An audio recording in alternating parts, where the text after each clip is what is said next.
Hi, this is Mary from the Daily Sew. Darts are an important part of garment construction, and in this video, you're going to learn all about them. So if you're ready, let's go. Darts bring fullness and fit to the flat, two-dimensional fabric. So darts point to the fullest part of the body. That can be the bust point or the pelvic bone, depending on you.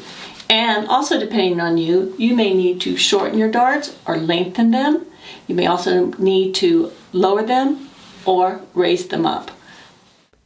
When your fabric allows, you can transfer the dart markings to the back of it with dressmaker's tracing paper. But more often than not, you are simply going to snip notches about 1/4 inch long in the seam allowance where the dart legs start. Place a pin in the dart point and then flip the fabric over and place a second pin in the fabric where the first pin is coming through to the back. My rule always is where the pin is entering into the fabric is the point I'm trying to mark. That way the pin can exit anywhere and I'll know exactly the point I need. It's where the pin entered. After the dart is all marked on your fabric, you can remove the pattern piece. To fold the dart for sewing, you're going to line the notches of the legs up and then fold the dart up to the point. If you have a slightly curved dart or shaped dart, you're going to want to transfer the dart leg and some cross lines at the midpoint so that you can be certain you're getting the placement correct when you fold the dart for sewing. Line those midpoints up first and then work out the fold.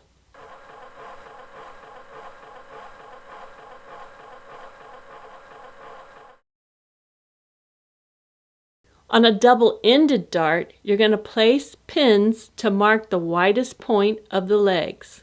Of course, you can also do this with tracing paper. Match the pins up, or your widest points, and then fold out the dart to both ends.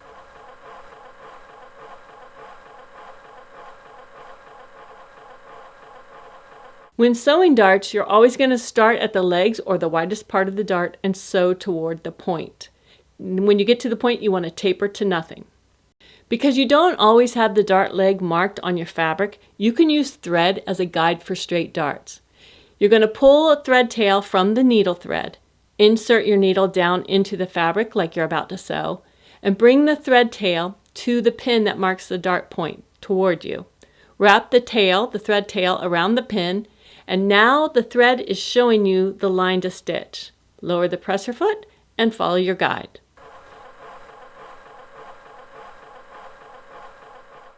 It's important to go very slowly at the end to ensure that your last few stitches are right on the fold. You just want to catch a couple of the fabric threads and you don't want to sew off the fold. You also don't want to backstitch at the dart point. Backstitching can lead to a pucker right at the point, which will be very noticeable on the finished garment. For darts that start at the waist and go in two directions, you want to start sewing at the widest point on the dart and then sew to one point. You can go up first or you can go down first. It doesn't matter. You're going to start at the widest and sew to one point. Tie the tails at the dart point. Get the knot close to the dart point. That is how you finish off the dart point.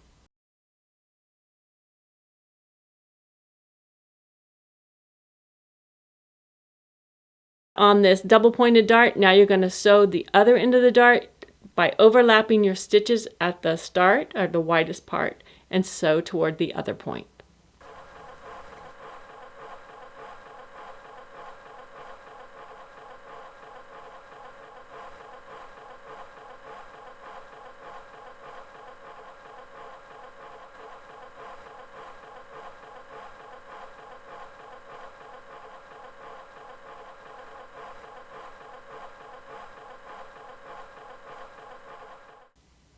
Pressing is important for good-looking darts.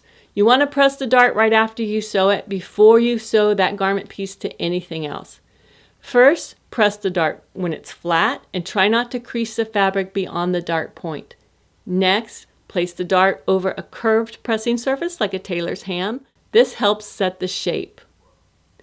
After pressing a double-ended dart flat, you're going to clip the widest part of the dart if needed to relieve any strain. And sometimes you have to clip above and below the widest part if you also notice any strain on the fabric. Press one half of the dart at a time and then press the other half. Darts that are done in thick fabric are going to be cut open along the fold from the wide base to about 1/2 inch to 1 inch away from the point. After you've clipped it down, you're going to open up that dart and press that fabric open. Generally, darts that are horizontal, like bust darts, are pressed downward. Darts that are vertical are pressed toward the center of the garment, which would be either center front or center back, and not toward the side seam. Well, I hope you found this video helpful. If you have any questions, please put them in the comments below, and I'll be sure to reply. Thank you so much for watching. Goodbye.